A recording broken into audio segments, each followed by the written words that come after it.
You're watching BCTV. We're all about Branford.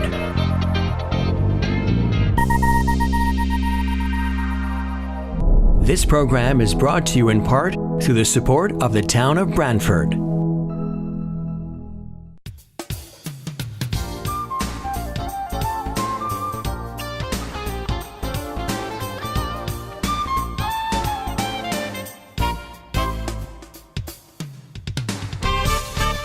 Good morning. I want to give you all a very nice welcome. I thank you all for being here. My name is Perry Maresca. I'm chairman of the Branford Economic Development.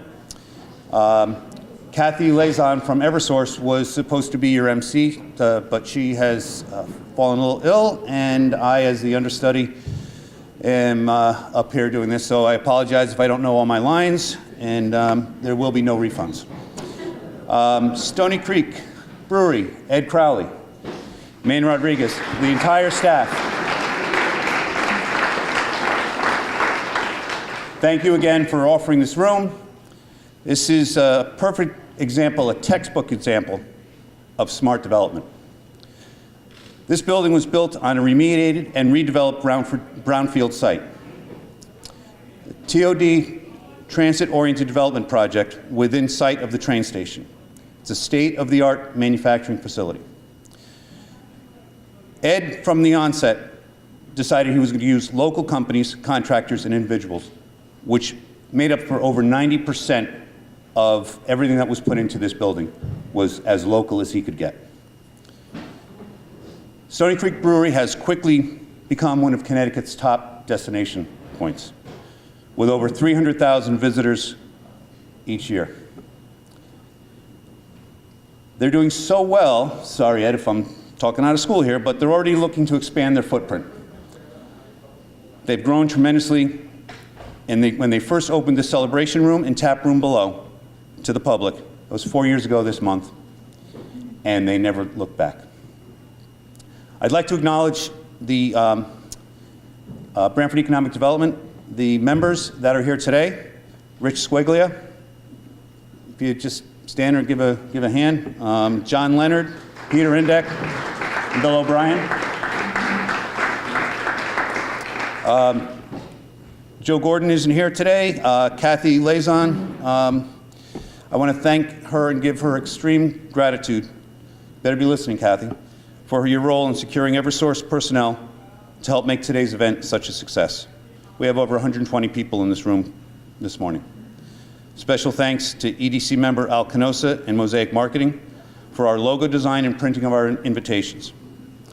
And Terry Elton, Head of Special Projects and Economic Development, you were very instrumental in coordinating this event. Thank you very much.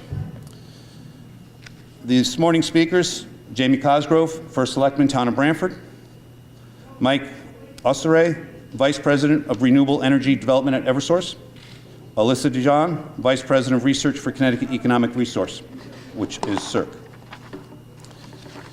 I don't know how many of you were fortunate enough to take part in the food, but that was presented to you by the Branford High School culinary students.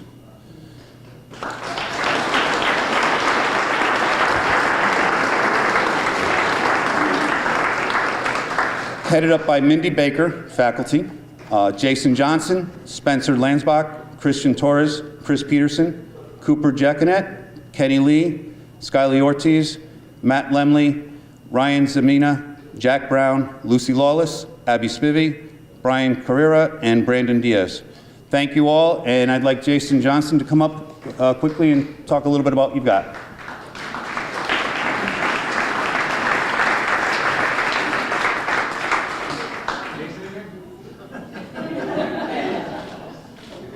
It's cleaning up already. Tell us a little bit. Good morning. A big thanks to the Branford Economics Development Commission for the opportunity to let the Branford High School Culinary Department cater your event today. We are a group of students who are passionate about the field and enjoy learning about different cultures through our different culinary explorations. Food is a universal language, no matter where you are. Our culinary department provides students with an opportunity to develop skills to utilize at home or at the workplace. We operate a restaurant for BHS teachers known as the Class Act. This semester, students in our advanced class are taking turns as Chef of the Week, where they develop and execute menus of their choice. Last week, I had the opportunity to serve 25 of the BHS teachers with shrimp scampi and homemade cannolis. In addition, we cater functions for our school and community. This year, we hosted the Martin Luther King breakfast with 250 people in attendance. We are also proud of our partnership with the community dining room. Each week, we take pride in preparing homemade soups and baked goods for the community. I've been a culinary student at Branford High since my freshman year. Ms. Baker has been my teacher for all 4 years. Can you believe she's put up with me for this long? I know, I can't either. I've loved food back then, and still nothing has changed. The teachers in this department are passionate about teaching and taking pride in mentoring their students. Through our recent partnership with the College Now program at the Gateway Community College, I'm able to take this course for 3 college credits while still in high school.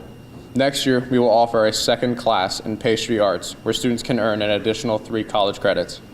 The mission statement of Branford High School is to prepare students to be independent and collaborative learners who are responsible, informed, and contributing members of society.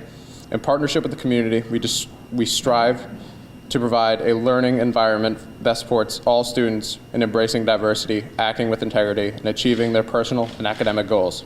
Thank you for the opportunity to partner with the community and put our mission statement in action. Enjoy.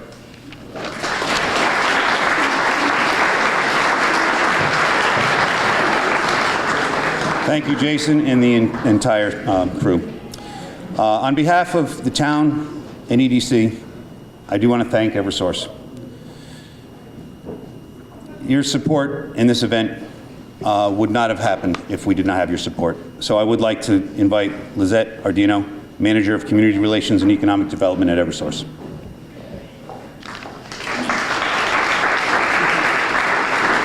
Thank you, and good morning. I just wanted to thank Kathy Lezon, who is the Community Relations Specialist here that manages the city of the town of Branford, on bringing this to the table and making sure that we are here to support the economic development as it relates here in the town of Branford as well. So for those that don't know, Eversource is the largest energy delivery company in New England and the #1 energy efficiency provider in the nation. So we're really proud of that accomplishment. And we're also proud of the economic development that we're doing here in the state of Connecticut. So we're really excited to support this breakfast. When I said it was at the brewery, they were like, the brewery? We're going to sponsor an event at the brewery.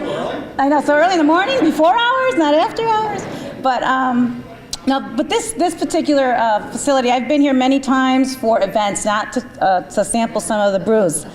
But this is what you talk about, utilizing this type of a facility to kind of support the community in general and the state of Connecticut, bringing folks here not just for good brew, but for also to be able to collaborate and have events like this here in the state of Connecticut. So we're really proud of being able to support the brewery. We did provide initially some incentives back a few years ago when it was in development. We knew the value this will bring to this community.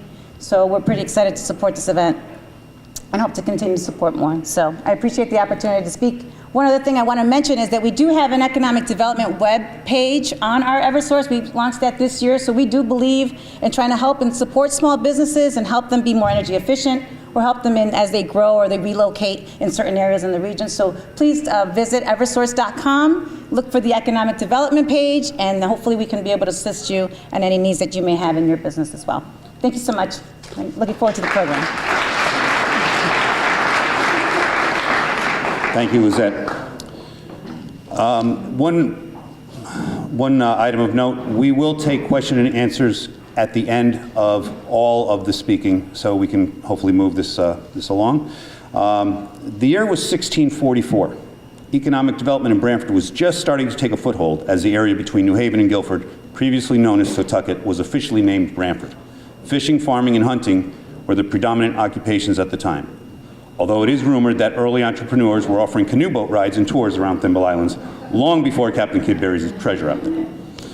We fast forward 375 years. Branford has a major commercial road, Route 1, passing centrally from end to end, offering a haven for all types of businesses. Branford has a major interstate, I-95, with 4 exits inviting travelers, business owners, and CEOs to stop by and explore our town.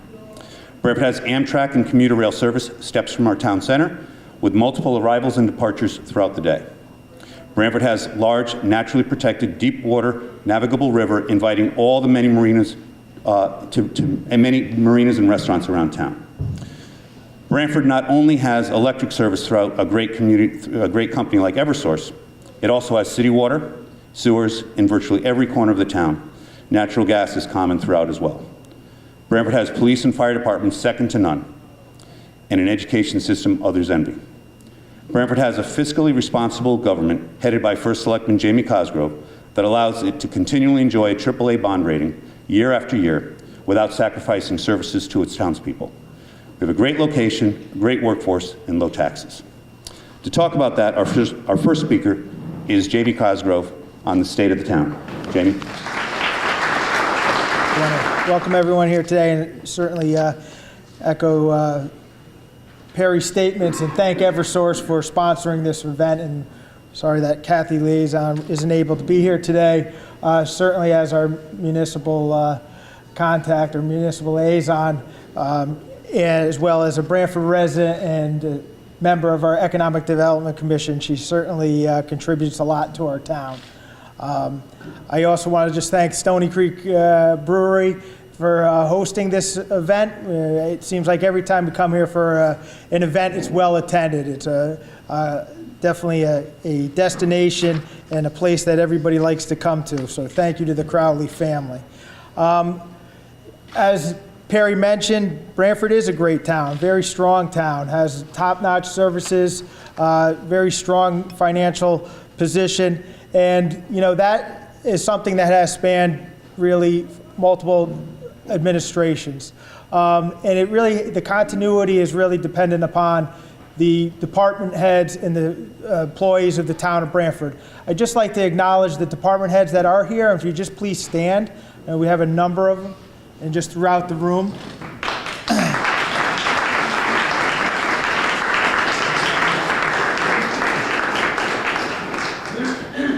And as I go through my presentation, I'm also going to be speaking about some of the projects that are happening in town, but not only town projects, but also some of the state projects. Perry had, in his remarks, had mentioned about our position on the I-95, as well as some other state routes that fall within our town, which play a critical part in the economy of our town. And with that, we often work closely with our state delegation. I think, I know he may have had to leave, but Representative Sean Scanlon was able to join us earlier today. I think he had to step out. And also for our federal delegation, we have some congressional staff members here, Zach Dendis, who's also a Branford resident, and David Tusio from Senator Murphy's office. If they could just stand, and I thank them for being here.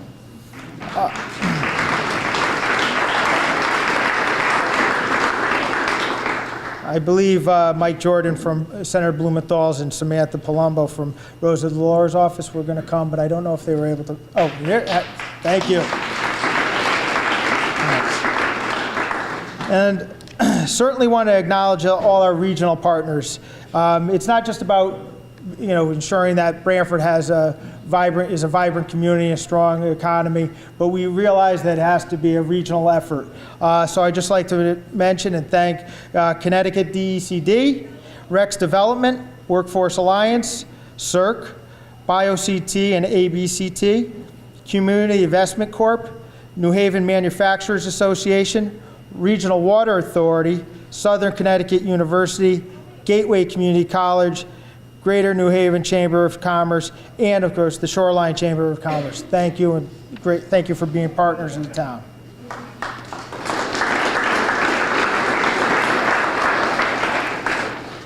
When we talk about Branford, and many times you ask people, what is the strength of Branford? What separates Branford, it distinguishes itself along the shoreline communities and just in the state of Connecticut? Often people remark it's our diversity. Branford is diverse in many ways. Its natural assets, its population, industry, housing stock. In order for a town or city to be a sustainable, vibrant community, it must embrace economic diversity. A place where various industries can thrive and people across socioeconomic spectrum have opportunities. This morning, I will touch on some of the projects and efforts that are happening in the town of Branford that support such an environment. And again, these will be both town and some mixed in with some state projects. As mentioned, it is Branford's 375th, in case you hadn't already heard. And we're celebrating all year long. So, but as we reflect back on Branford's history and see where we are today, it is clear that economic diversity is part of the fabric of Branford, not only today, but has been for a long time, as evidenced by the farmland that was across the river, the MIF that once sat right next door, and the shops that lined the green. It is truly a place of opportunity. And that opportunity still exists today within the wide breadth of businesses that make Branford home. As mentioned, some recent projects that have been completed. This is the 139 bridge. This was part of many improvements that existed along 139, not only in Branford, North Branford town line, and into at the end of in North Branford where it meets Route 80. This is the type of investment that you see the state making in a town, which I think highlights the fact that the state sees Branford as a vibrant area, but also an area that is worth continuing to invest in that has much potential to come. And also adjacent to this, or off of this route, you'd see the town had just recently completed the School Ground Road Bridge. That's not this one, this is another bridge. But also just ensuring that we have a adequate infrastructure to support development in the east end of town. Bridge here, which was recently completed. I know some say maybe it took a little bit longer than it should have, but at the end, we are improving our infrastructure. And the thing I want to point about this was part of the local state bridge program where the state contributed roughly 46% of the cost to build this. But it wasn't just replacing what was there, it was ensuring that while we're replacing it, ensure the character. This is on Harbor Street, going down to not only ensuring that we have the infrastructure to go to our marinas and the boat launch, which I'll talk about in a second, but also down to our town beach and neighborhoods. But it maintained the character, the stone facade, the guide rail, the timber guide rail that is there, as well as accommodating the growing pedestrian activity that we see on that route. It's the Branford River. This is the state boat launch. Now, this was probably completed last year, just a little over a year ago. And I think this is important because not only for this project in itself, but I think often what we miss is that, when shoreline communities talk about the shoreline as being an asset, but where Branford has an added benefit of actually having the river, which I think will play a significant part in the economy. It does play a significant part in our economy of the town of Branford. When you look at the number of marinas that we have in town, the number of people it brings into town, also it adds to the quality of life for the residents that are here. This project here, I mean, if anyone knew what was there before, this is a tremendous improvement with ADA compliant ramps, a separate launch for kayaks and canoes, which we know is a growing activity here in Branford and beyond. And it's just been a much needed improvement, but it certainly highlights the value of the Branford River. Again, just another shot of it. This is a picture of the Shoreline Greenway Trail.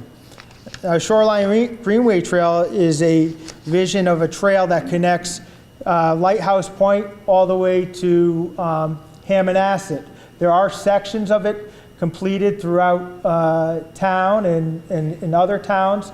However, this section here, I feel, was a very important one. We actually had federal dollars that were received through a grant. And I think Judy Miller is here from our Shoreline Greenway Trail. Thank you, Judy. And working with our former town engineer, we were looking at doing another section, which had some challenges.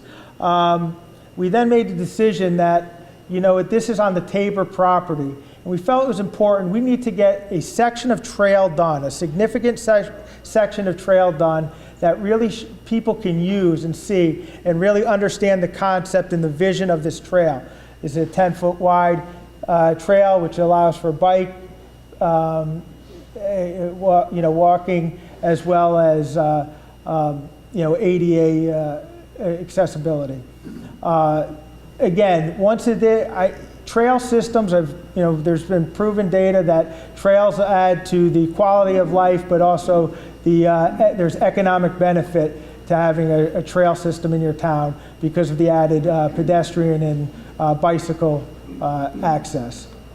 If you haven't been down there, I suggest you go down. It's right at the other end. It connects Pine Orchard Road to Tabor Drive. It's a nice walk, and you can actually then cross and see some other not fully improved sections of trail.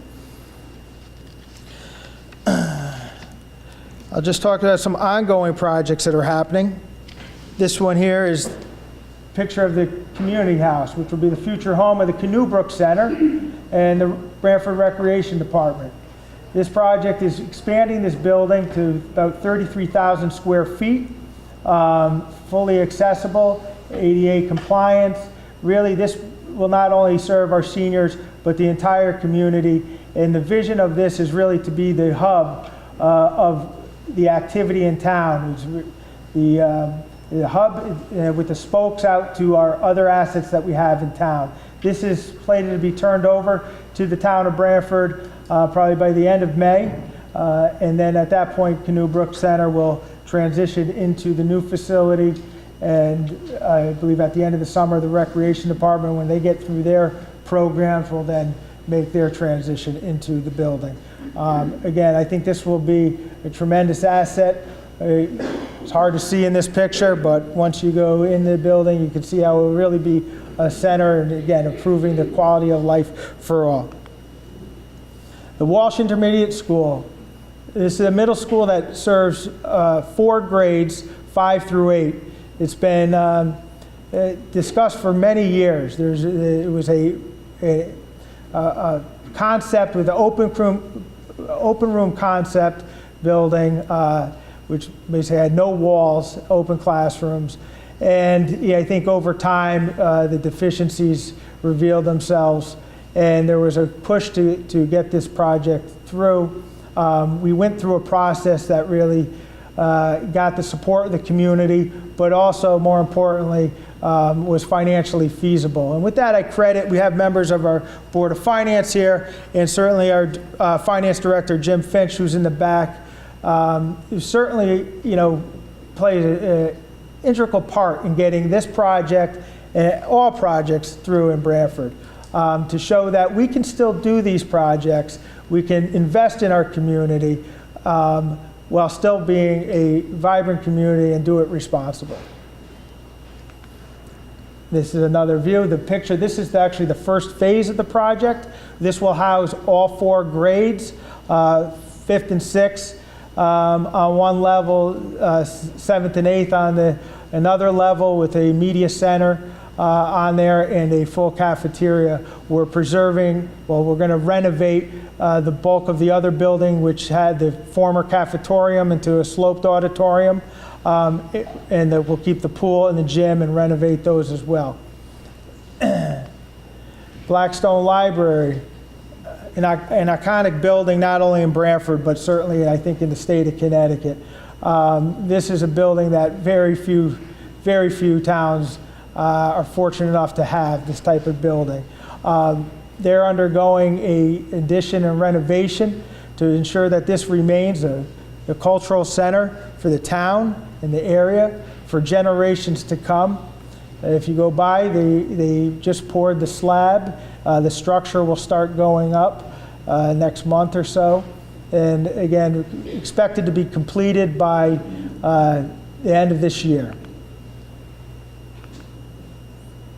You see some other. This project here, again, how the state is investing in the area, locally known as Snake Hill. This is where Brushy Plains Road and Totucket Road in North Branford meet.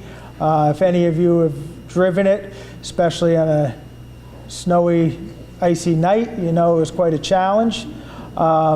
This project has been discussed for decades. The state has recently, last year, started this project, and it should be completed by the end of this year. This is our Branford, a solar farm that's located on the Tabor property. This is a virtual net metering agreement that the town has entered into.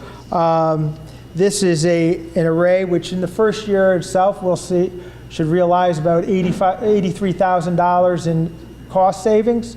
And just to give you an idea of the scale of this, it said that this equates to about removing 840 tons of CO2 emissions into the air, which is equivalent to 170 cars coming off the road, or planting 35,000 trees planted. I think Shirley McCarthy's here for that. Yeah, 35. See, I'm way ahead of you. But that's enough to, probably enough energy to supply 200 homes. Now, what the agreement is, this is pumped back into the grid. There's a meter on it. We actually have a 20-year agreement with the developer of this to purchase that electricity that's put in the grid. However, Eversource then gives us a real credit off of our utility bill, our electric bill, and we net the difference of that. Some upcoming projects. Company 9, Indian Neck Firehouse. Again, this is another project showing that we continue to invest in ensuring that we provide services. This is an active volunteer fire company down in Indian Neck. It's ideally situated to the area it serves, Indian Neck, Pawson Park, to Pine Orchard. However, it is in need of repair as well as expansion to accommodate the two vehicles. And that was, we received state funding for this project as well as the local funding. And this project is scheduled to start this month. This is the Sybil Creek Bridge, which is scheduled to go out to advertise to bid this coming August.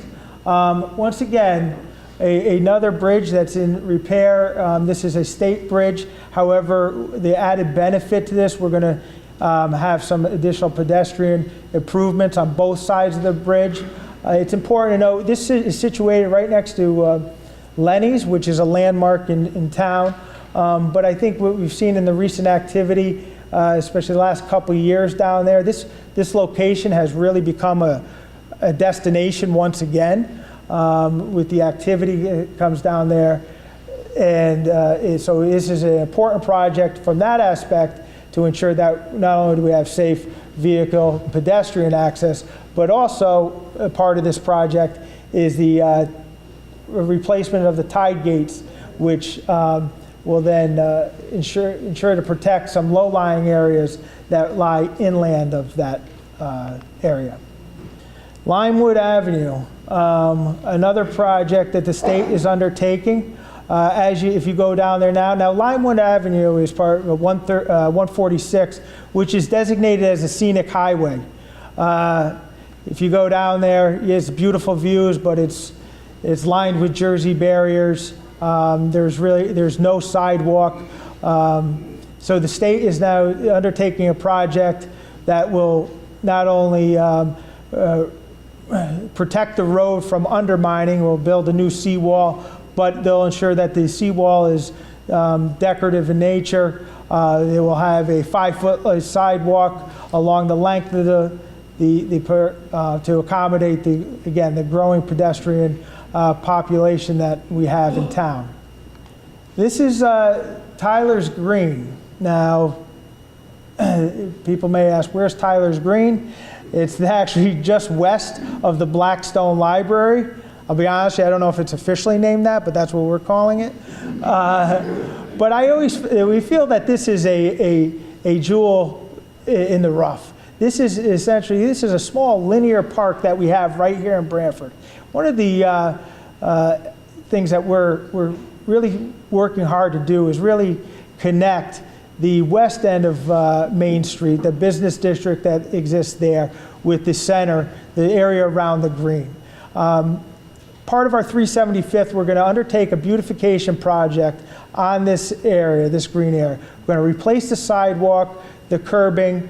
We're looking into doing some decorative lighting. The lighting is on the opposite side of the street. We would like to do some decorative lighting that matches what we have in the center of town, and then create a seating area with some new plantings right in the middle of this. So it'll give a sense of place as you're walking through, and from the green to the library to the business village that's on the western end of Main Street, and perhaps have sit down and just enjoy Branford. And there's been some recent projects that are happening right adjacent to that I think will certainly add to the vibrancy of that area, rather than just continue to be a pass-through section of our center. I'll just talk really quickly about some development projects that we have in town, just that really speak to, I'm just going to touch, there's a lot of activity, but I just quickly want to touch on, I just mentioned 4 projects, which I think really show the diversity that I had mentioned in Branford.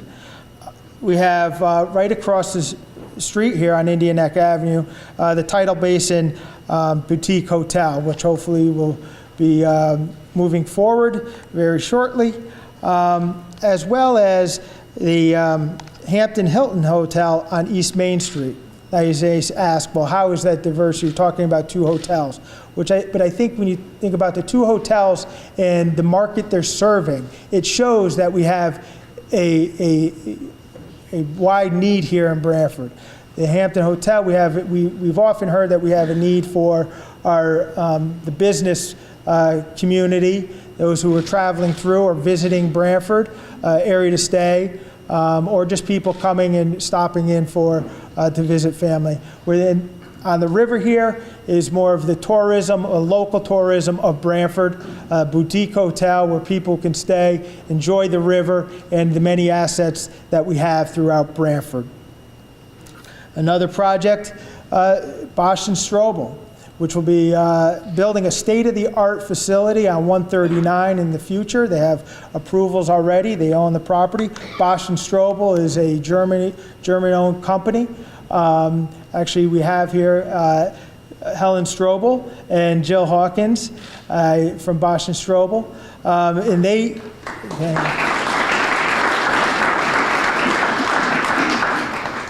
Again, when you're over in Germany and you're looking at the United States, there's many areas you can go. They're currently located in North Branford. They have a need. They're growing rapidly. Their U.S. market is growing, and they chose to stay in Branford. And we worked with them to ensure that we welcome them here and are trying to assist. And I know continue to reach out to the state in any way we can. This is a company we'd like to keep here in town. This is the type of company to do. What they do, they have manufacture the equipment that makes the packaging for pharmaceuticals. On the other, maybe on a different end of the spectrum, or a company that's moving to Branford is DeSarbo company. Is Maria here? I think she was going to come. She wasn't able to come? Okay. Carbonell DeSarbo, which is a fruit and produce distributor who is located in New Haven, fourth generation family-owned business. Long history in New Haven, however, once again, a need to expand, a need to come to a stable environment. They chose Branford, and we welcome there. So again, there's getting back to the diversity of Branford. I just think you see the businesses that are here, the businesses that want to come to Branford. It's evident. talk quickly about some of the efforts that we're doing in Branford to ensure that we remain. We recently completed the TO transit-oriented design study, which included this area up to the center of town around, as well as our plan of conservation and development to ensure that we're planning and setting policy that ensures that Branford remains a sustainable, vibrant community for the future.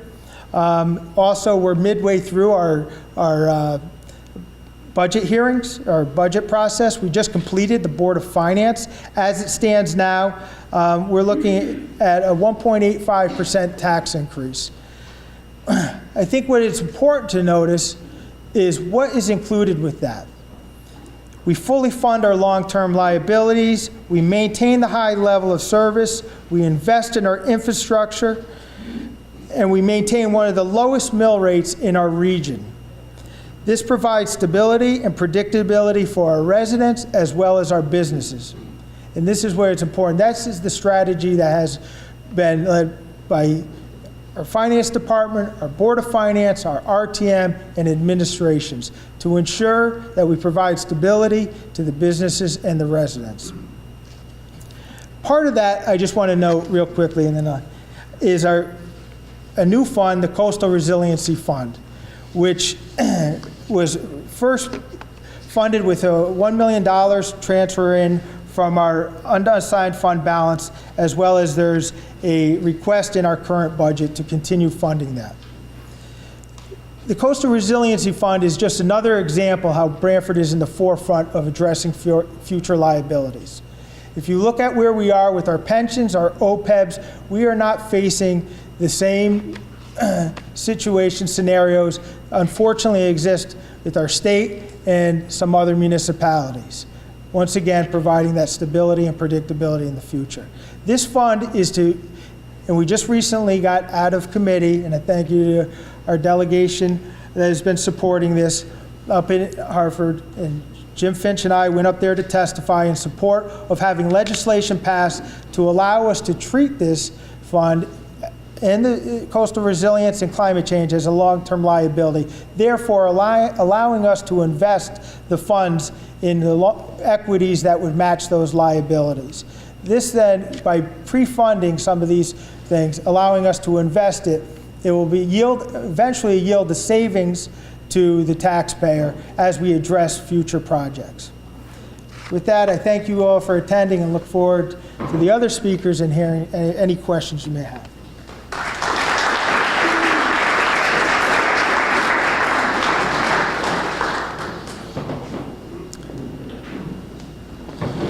As a lifelong Branford resident, I always look at Jamie as someone that needs no introduction.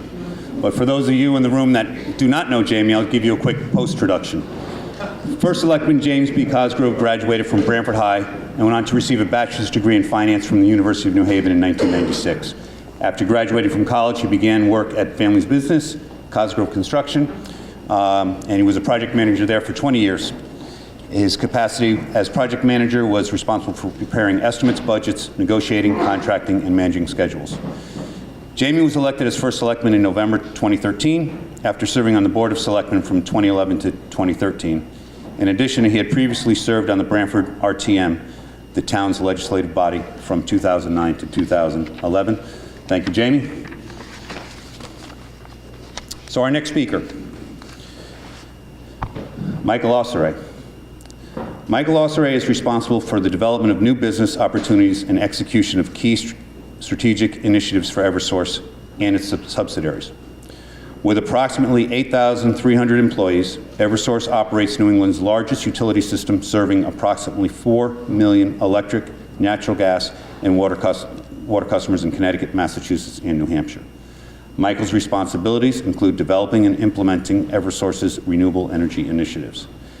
He led the formation of a joint venture in 2016 between Eversource Energy and Ørsted, the world's largest offshore wind developer, to develop clean offshore wind energy to be delivered into New England and New York.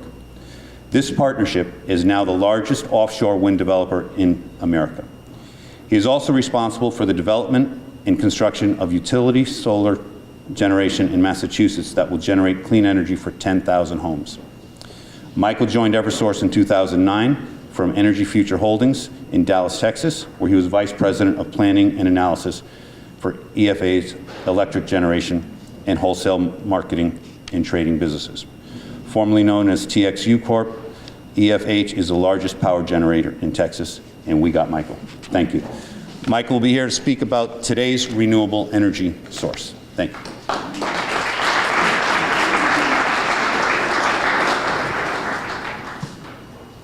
Good morning. Thank you so much for having me here. What a beautiful day. What a beautiful location. So I have to confess, I'm an avid customer of Stony Creek Brewery, but I have not visited yet until today, so I'm very disappointed this is not 5 o'clock on Friday afternoon. So yeah, it's 5 o'clock somewhere. I like that. So thank you so much, and very exciting to hear what's going on in Branford. I live here in Connecticut, but not in Branford, and I'm jealous of all the development that's happening here. So it's great to see what you guys have going on. So the topic that I was asked to speak on was today's renewable energy landscape here in New England, and there's so much to talk about. Very impressed when you raised your hand on the solar project that is going on here in Branford. I actually did not know about that project, so that's very exciting. There's so much happening with renewable energy, be it solar, be it onshore wind. Energy storage is actually now beginning to happen. The cost of energy storage is becoming competitive. And we're beginning to see it applied not just on a small scale, but also on truly large scale. Electric vehicles are really, really beginning to happen. So much we could talk about. I chose to speak about offshore wind because that is where I'm spending the vast majority of my time right now. And also, I genuinely believe that offshore wind could, and I'll go through several slides on this, will have a transformative effect on New England and the Northeast, as well as the other forms of renewable energy. But what's unique about offshore wind is the scale at which it can deliver zero carbon energy into our grid. So with that, I thought maybe a good place to start, and I will keep an eye on the watch here. I could actually spend a lot of time on this slide, but I'll be quick. But this is important because the market dynamic that's happening here in New England is very unique, and it is setting up what we are seeing in terms of a wave of transformation around renewable energy. So this slide is from the operator of the grid here in New England, ISO New England. And what this shows are the number of plants, power plants, where we get our electricity today. And these are the power plants that have either already retired or are at risk of retiring. This slide's from ISO New England. They run our grid here in New England. And if you combine the capacity of plants that have either retired or are at risk of retiring, it's 10,000 megawatts, which probably doesn't mean a whole lot to a lot of people, but that's actually about half of our power capacity here in New England today. So half of where we have historically gotten our energy from today is either close to retiring or has already retired. Now, there's good news and there's scary news here. A lot of these plants that have retired or are at risk of retiring are fueled by oil or coal. So to the extent those are retiring, you're creating a cleaner environment. It's being replaced, at least historically been replaced by natural gas-fired generation. That's a cleaner, it's not zero carbon, but it's a cleaner form of power generation. So what's happening now, though, in New England is we have grown over the years increasingly reliant on natural gas for our power. Now, the good news is that's actually caused because of all the advancements in producing natural gas, it's caused this price to come down. But we're growing ever reliant on natural gas. And because of pipeline constraints, especially in the winter, there's periods of time where we see incredible volatility, especially in the winter, in our prices.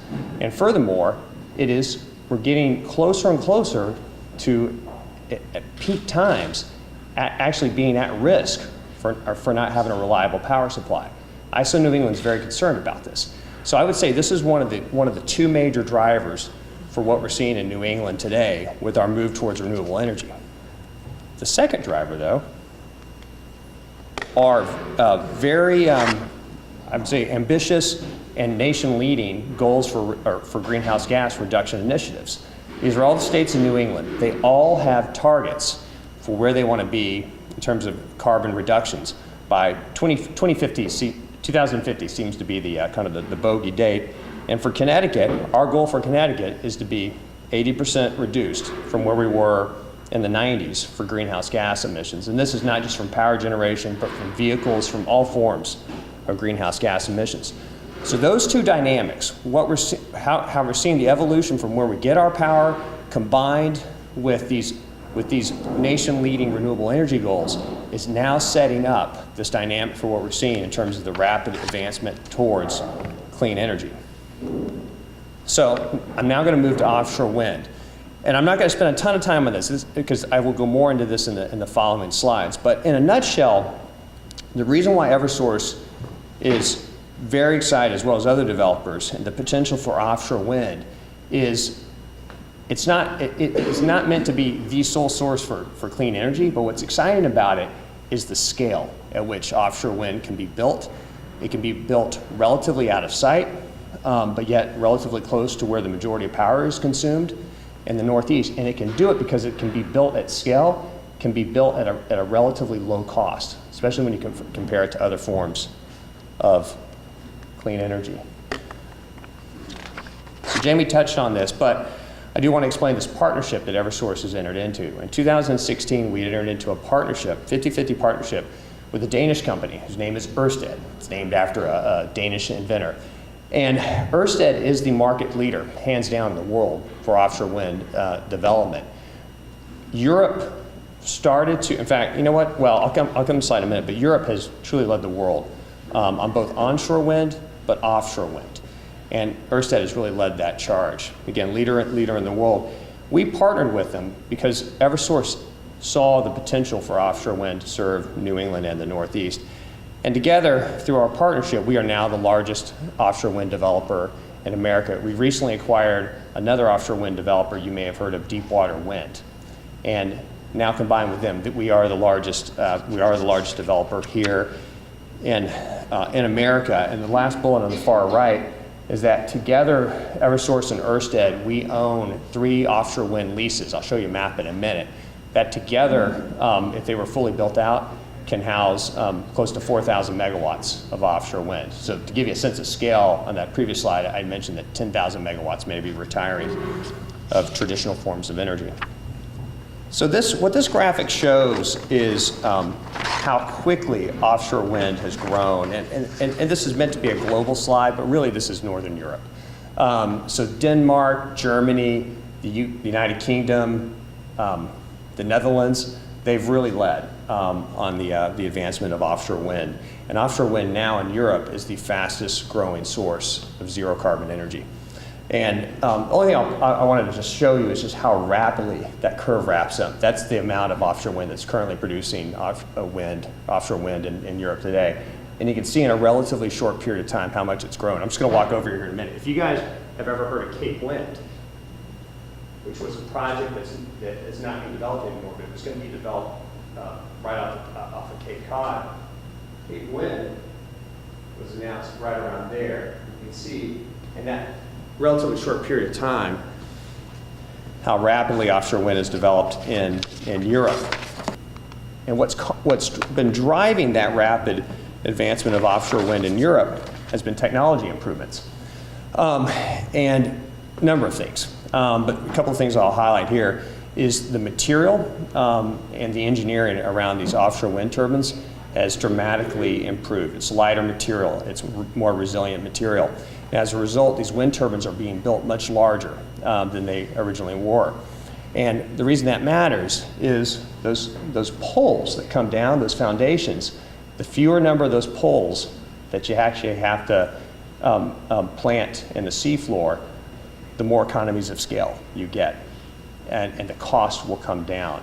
And so the size of these turbines is very important in terms of driving the cost down to these projects. But also not only have the turbines become larger, but the technology around the transmission itself has improved. So the cables that transmit the power, that technology has improved. So we can build further out to sea, like 60 miles out to sea you can build these. At least in Europe, that's where they're building today. And where that matters is you're now taking it away from the line of sight from the shore. Then also in terms of the technology, and this is, I put this slide in here because this is especially relevant to us here in New England. The capacity factors for offshore wind. Capacity factors is the amount of time that the wind turbines are actually producing power. They're very effective. And in fact, on average for offshore wind, we're seeing average utilization factors of 50 to 60%. So 50 to 60% of the time, on average, they're producing power. But when they're most effective, and this is where it's really relevant to New England, is in the wintertime, when we need the energy the most. And that's because wind speeds pick up offshore in the winter. And again, that's when we need it the most, because that's when we have both heating and power generation competing for natural gas. So the U.S. has been paying attention, and we are now seeing the East Coast in particular momentum really pick up around offshore wind. So what this slide shows are the number of offshore wind leases that are currently in place here off the East Coast. And this is all these leases, these are in federal waters, so they're managed and auctioned off by the Department of Interior. So these are federal leases, and you can see the number of leases that are up and down the coast. Now what's interesting, there's only one offshore wind farm operating in the US today, and it's Block Island off of Rhode Island. So it's 5 machines, a relatively small development. But look at all these leases that are out there. Just one of those leases in particular could hold approximately 2,000 megawatts of offshore wind. So a lot of developers are making movements towards this. And as evidence of that, you can see off the coast, off of our coast in New England, you can see the number of leases that are pancaked next to each other. And those leases that are furthest out the shore, they were auctioned last December. They each went for $135 million. So there's a lot of, again, excitement and momentum building behind offshore wind. New England stands to see the lion's share of this development, and that's for 2 reasons that I'll focus on the right 2 graphics. Number one is we have the best wind speeds offshore New England. I mean, that's no surprise, but we do have the best winds. But also, importantly, we have relatively shallow water far out to sea, and that's critical for being able to cost effectively plant those wind turbines. So it's a combination of those 2 factors that makes New England the most attractive market right now for offshore wind, and that's why you're seeing the most lease activity happening off of our coast here in Connecticut. So the states are taking action. Massachusetts has been leading the way to date here in New England. They have a target of acquiring or procuring 3,200 megawatts by 2030. Rhode Island has a target of 1,000 megawatts by 2020, with 2,400 by 2030. And Connecticut is quickly catching up. Connecticut has actually contracted 300 megawatts already, and they have contracted that with our partnership through Deepwater. I'll take you through that in a minute. But right now, the legislature is looking at 2 bills. One bill would have a target of 1,000 megawatts procured for Connecticut residents. Another bill would have 2,000 megawatts procured for Connecticut residents. So we're watching that carefully and closely to see where that ends up. And then there's New York. New York has recently increased their target for 9,000 megawatts by 2030. So the states are getting very active in this space. This is the project I just alluded to. This is the project that Eversource and Ørsted collectively will be delivering into Connecticut, and it's called the Revolution Wind Project. So last year, the state of Connecticut contracted with our partnership to buy 300 megawatts of wind energy, and to put that into scale, that's the equivalent of of energy to serve 150,000 Connecticut homes, but also enough clean energy to be the equivalent of 150,000 cars coming off the road, just to give you a sense of scale for the carbon reduction of that clean energy. And then from a timeline standpoint, we expect that wind farm to come online in 2023. So still a few years out, but not that far away, that Connecticut will start to see offshore wind coming into the state. I wanted to also touch on, and I'm almost done here with my slides. So not only is it a great opportunity for clean energy to the region, but it's also a great opportunity for economic development. As you can tell from that earlier slide that showed the size of these turbines, these are incredibly large pieces of equipment. And the logistics around manufacturing this equipment and delivering it and installing it are significant. And if we look to what Europe has seen, using them as as kind of the test case, Europe has seen an incredible amount of economic development. And because of the size of this machinery, it generally happens all around the coast. Obviously, the ports and harbors will see new business, but we also expect here in America, again, if we see what we saw in Europe, that manufacturing will follow. And I've listed out the various equipment pieces here that comprise a wind farm, but a tremendous opportunity for New England and the Northeast. And this is, I think, one reason, too, why you're seeing these states very aggressively target procuring offshore wind, because they're also seeing the economic development opportunity. That 300 megawatt contract that I was explaining to you earlier that we've entered into with the state of Connecticut, along with our promise to deliver that clean energy into Connecticut, we also made a commitment to invest over $22 million into the New London State Pier to stage some of our construction operations out of New London. And this is just an example, but we expect that project during the construction phase to create, just that investment alone, to create about 300 jobs, again, staged out of New London. So that's just an example of the potential for the economic development that we're going to see here in Connecticut and along the coastline. And that is it. Thank you.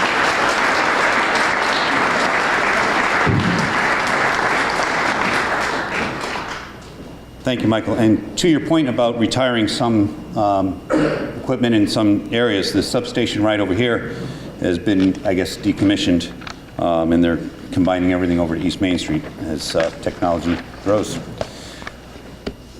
Our next speaker, Alyssa DeJong. Alyssa is responsible for the company's business and economic research services and performs extensive research and analysis concerning state and regional issues.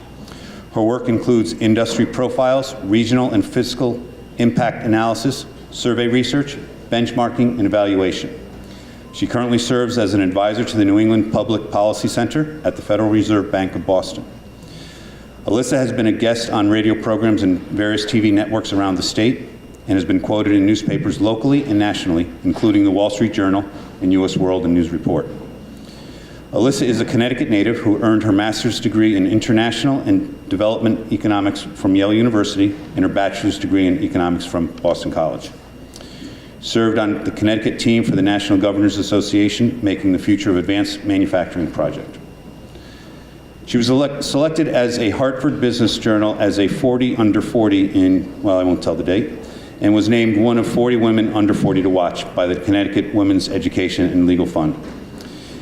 She is a past president of the Hartford Area Business Economics and a member of the National Association of Business Economists, the Council for the Community and Economic Research, the Northeastern Economic Developers Association, and the Connecticut Economic Development Association. Alyssa?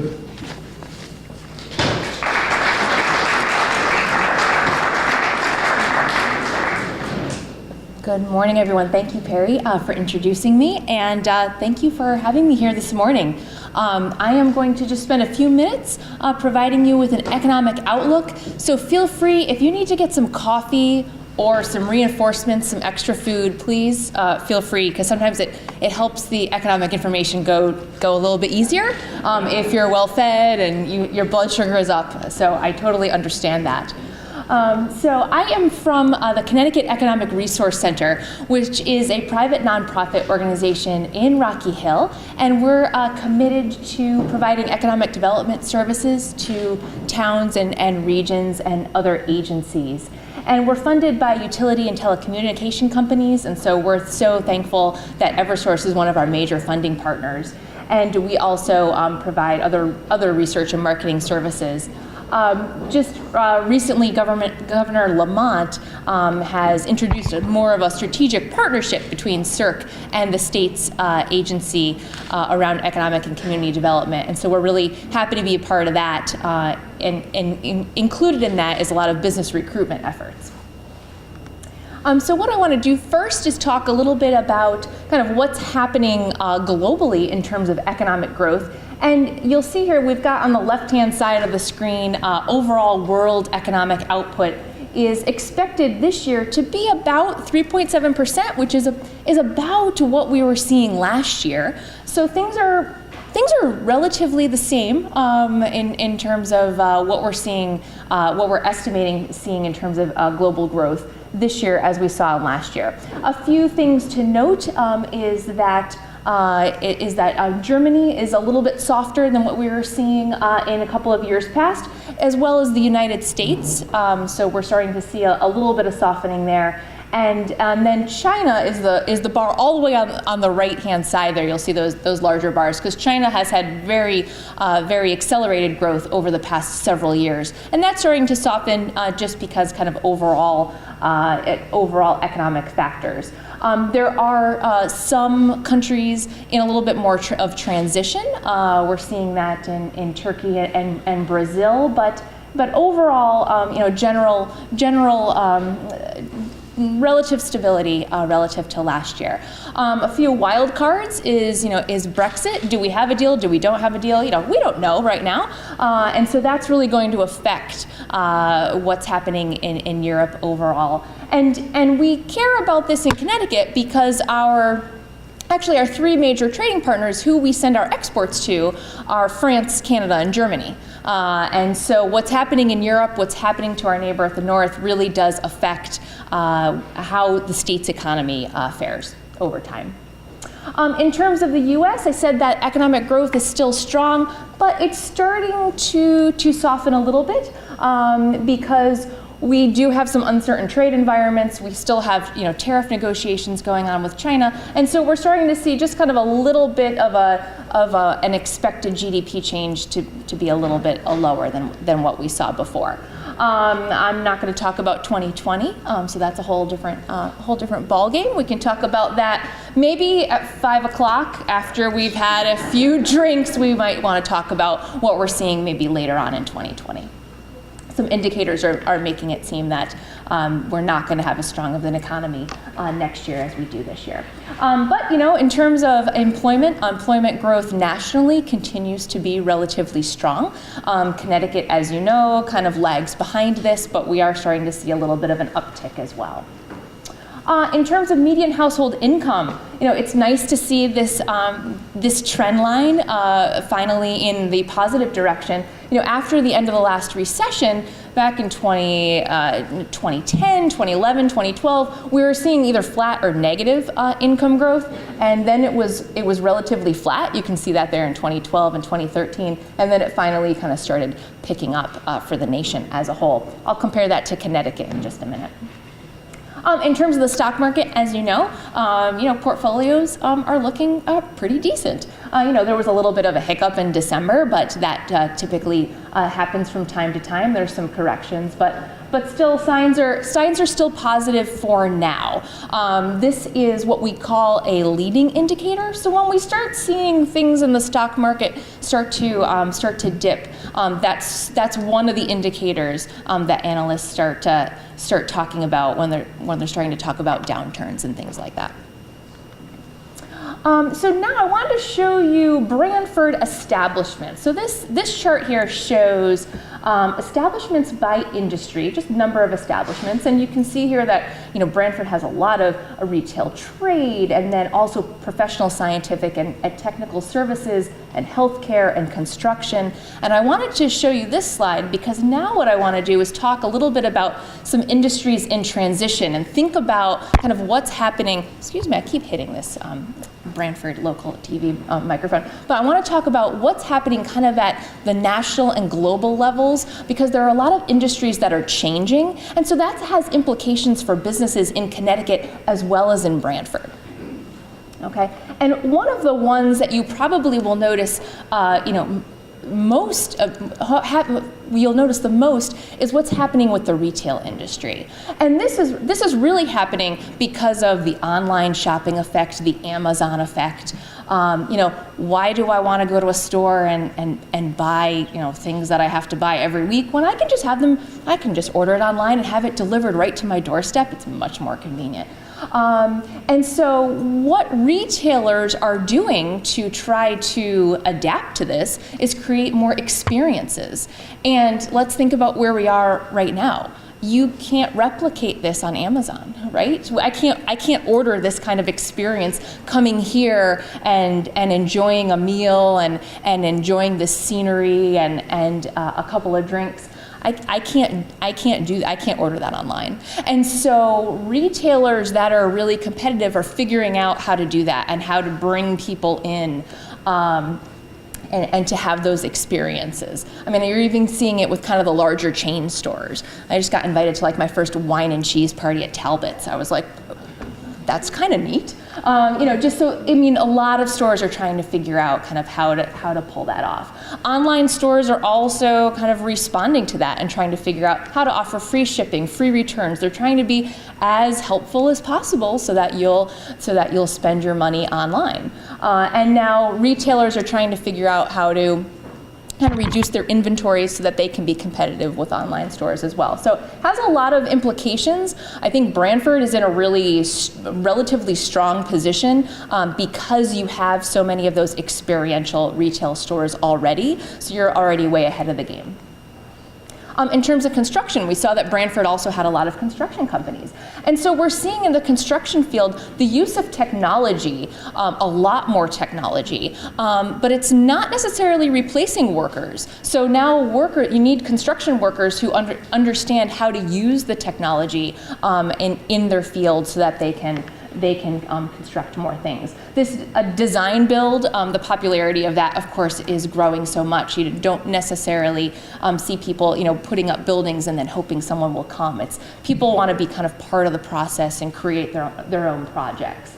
Cutting waste, of course, sustainability, as was mentioned before, is something that's really important and especially important in this industry. And we're seeing more and more drones being used in the construction industry as well. So another example of how technology is really kind of enhancing this industry.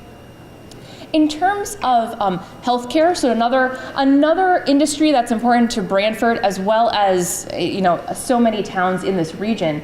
There's a lot more ways to receive care. You probably see a lot of these urgent care centers kind of appearing all over the place. You can also now, there are ways to kind of virtually talk to nurses and doctors.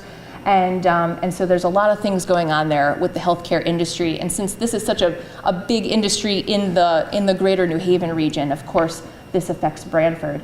There's a lot of mergers as well. You see, doctors kind of moving together into different medical groups, either aligned with a hospital or with some other medical center. And so, that's kind of changing the way cost structures are in this industry as well. So still a lot of changes to come there.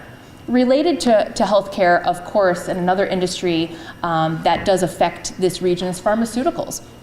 We're seeing so many advances in the types of drug offerings that there are. There are so many new therapies, gene editing, cellular programming. These were things I had no idea of, just even 5-10 years ago. Orphan drugs dominated the FDA's record-breaking year last year. And so you're seeing a lot of very expensive drugs that improve the quality of life for so many people. But we have to kind of figure out, of course, how to pay for them. That's a larger federal issue, of course, but things that are really affecting industries here in the region. But a lot of new breakthroughs taking place here in this greater New Haven region.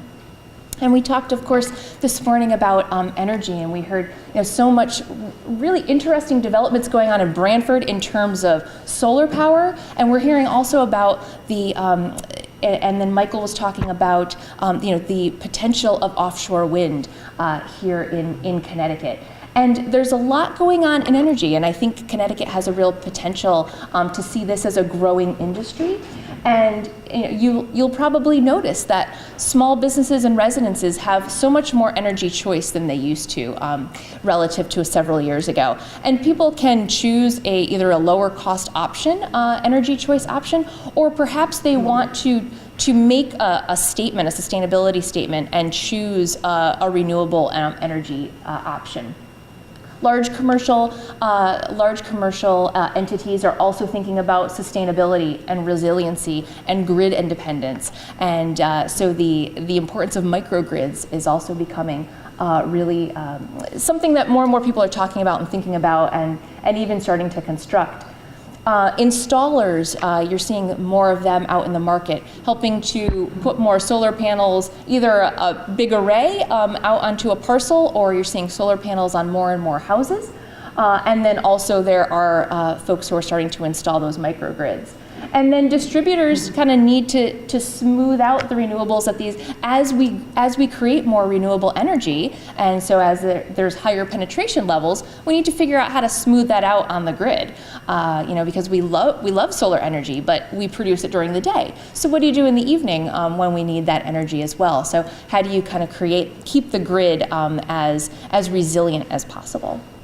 And so there's a lot of potential here for this industry, particularly in Connecticut, as we heard before from Michael.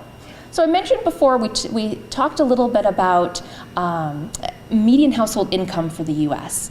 And so something very similar is GDP, which is gross domestic product. And this is at a per capita rate.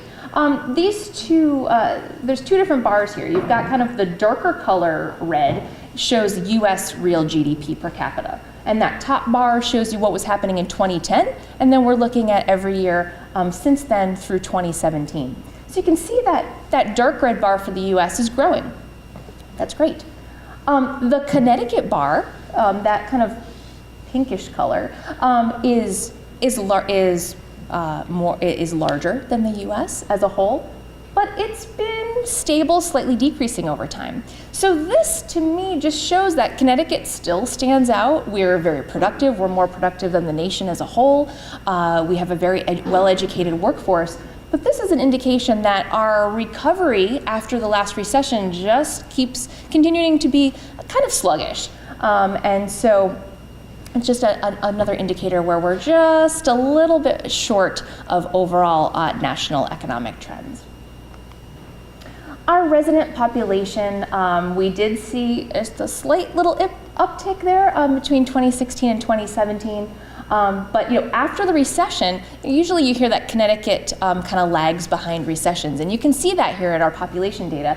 We continued to see population increases a few years after the recession, and then we had 3 years of negative change or decrease. And then now just kind of a slight uptick. So we're starting to see a little bit of a turnaround now in our population change. Why? Why are we starting to see this population change now? This chart shows the different components of population change. So you've got natural population change, right? You've got births and deaths. And then you also have something called net international migration. And so that's people moving from other countries here into the state.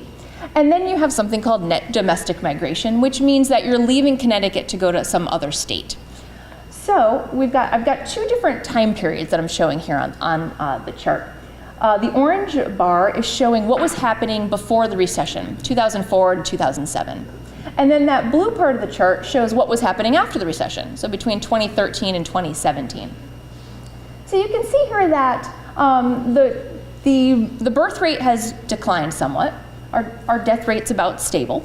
But our net international migration has always been positive, and it continues to be even more positive.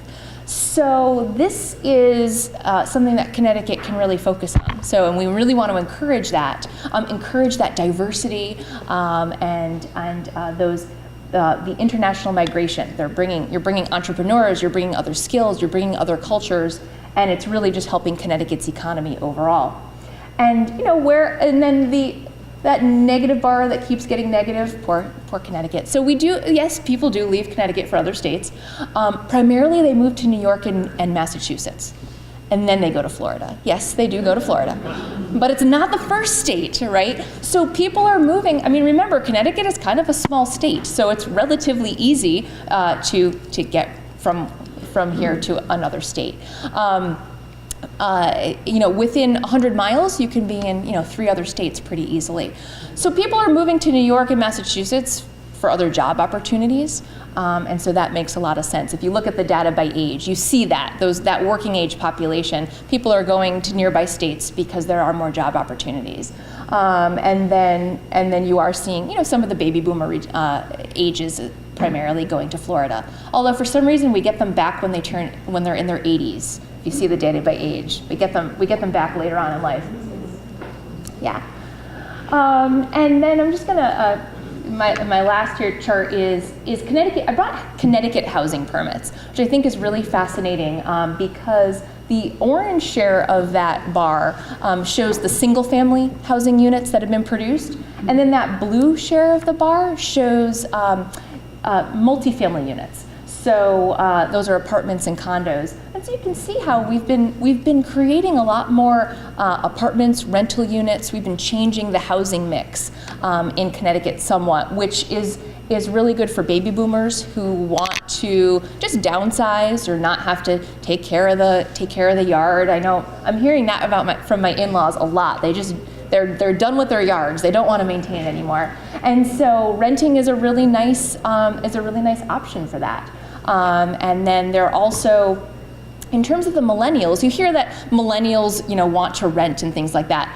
Partially, yes, they choose to rent. Partially, they rent because they have to, because of, they have so much student debt that it's really hard to kind of start a new household and purchase a house and purchase all the furniture that has to go with it and maintain all those bills. And so there's a little bit of both things going on. Some preferences and some just because of household finances, it just makes more sense.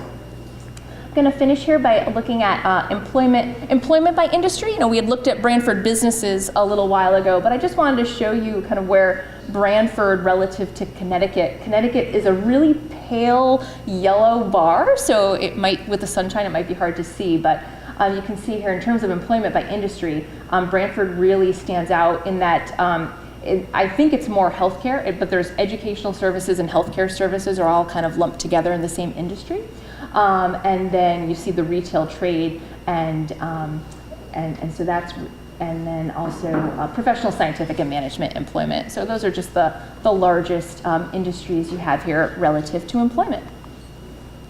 Wanted to finish with just talking about opportunity zones, which is kind of this new financial vehicle that people have been talking about more and more. It's a tax incentive. It was established by the federal Congress, and it's a way to reduce. It's a way to spur economic development and invest in areas, especially in municipalities and different census tracts. But it's a way to defer capital gains tax. And there's over 8,700 tracts designated in the U.S., and there are 27 municipalities that have opportunity zones. So Branford does not have an opportunity zone specifically, but I just wanted to bring it up because it is an investment vehicle that people may want to consider because it's a way to invest in regions. There's a lot of opportunity zones in New Haven and in the greater New Haven region as well. So it could be something to be on the lookout for.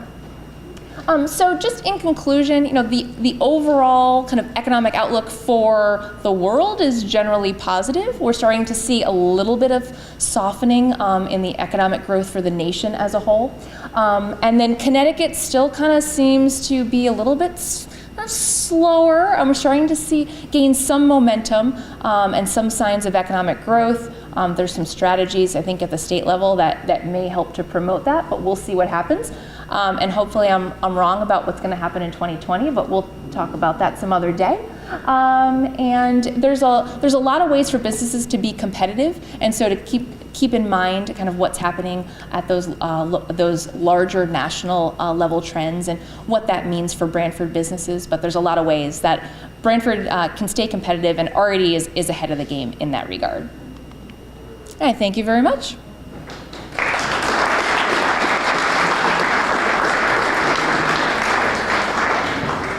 I want to, again, thank Stony Creek Brewery, Jamie, Mike, Alyssa, Eversource, and everyone here for attending. I think it was a very informative and hopefully productive meeting. Thank you.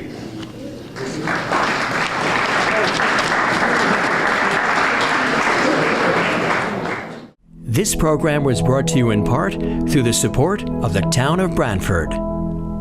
Watch town meetings and other videos on demand at BranfordTV.org.